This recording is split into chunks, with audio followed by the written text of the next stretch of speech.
మానవుడు జన్మతః కర్మతః పాపి. చిన్నప్పటి నుంచి చూసిన, చేసిన, ప్రవర్తించిన శరీర పాపాలన్నీ కూడా మనకు తెలుసు. ఒక తెల్ల బట్టకి ఎలా అయితే నల్ల డాగులు అనుకున్నప్పుడు దాన్ని బాగా కడగాలో, మనము కూడా మన పాపాలు పోవడానికి చాలా ఎక్కువగా మనం కష్టపడాలి. ఆ కష్టము మనం ప్రార్థనలో కష్టపడాలి, ఉపవాసం చేస్తూ కష్టపడాలి. ఈ రీతిగా కనుక మనం చూస్తే బాప్తిస్మం ఇచ్చి యోహాను కూడా తన యొక్క కాలాన్ని ఈ జీవనాన్ని విడిచిపెట్టి, ఈ భూలోక సంబంధమైన వాటిని అన్నిటిని విడిచిపెట్టి అరణ్యంలో తన జీవితాన్ని గడుపుతున్నట్టుగా మనం చూస్తున్నాం. ఎందుకు అరణ్యంలో గడుపుతున్నాడంటే ఆ యొక్క ప్రతి రకమైన డిస్ట్రాక్షన్ని పక్కన పెట్టి పరిశుద్ధతలో ఉండటానికి, పరిశుద్ధతలో నడవటానికి తను అన్నిటిని విడిచిపెట్టి కేవలం కొంచెం వరకే ఆహారాన్ని పుచ్చుకున్నట్టుగా మనం చూస్తున్నాం. ఉపవాసం అనగా దేవునితో సహవాసం చేయటం, మన యొక్క కడుపు మార్చుకొని, మన యొక్క ఆహారాన్ని పక్కన పెట్టుకొని, మన యొక్క సుఖాన్ని పక్కన పెట్టుకొని ఎప్పుడైతే దేవుని చెంత మనం ఉంటామో దేవుడు మనలో నివసించి మన యొక్క ప్రతి కష్టమును, దుఃఖమును, వ్యాధిని, బాధను సమస్తమును దూరం చేస్తాడు.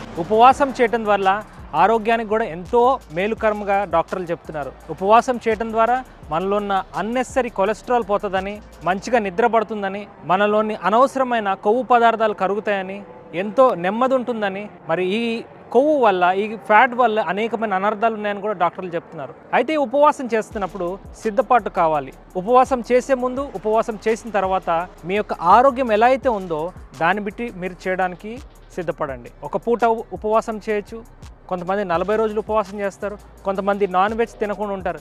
ఏది చేసినా మనం గుర్తుపెట్టుకోవాల్సింది ఏంటంటే, మనం చేస్తున్న యొక్క ఉపవాసము దేవునితో సహవాసం కలిగి ఉండటానికి మనం చేస్తున్నాం. ఈ యొక్క ఉపవాస ప్రయాణంలో మరి మీ బాడీ మీతో ఏమైతే మాట్లాడుతూ ఉంటుందో దానికి తగ్గట్టుగా నడుచుకోవటం చాలా ముఖ్యము. ఉపవాసం చేయమన్నాం కదా అని మరి ఎలా పడితే అలా చేస్తే కూడా మీ యొక్క ఆరోగ్యానికి ప్రమాదకరం. కాబట్టి మరి ఉపవాసం చేయటం అనేది చాలా గొప్ప విషయం.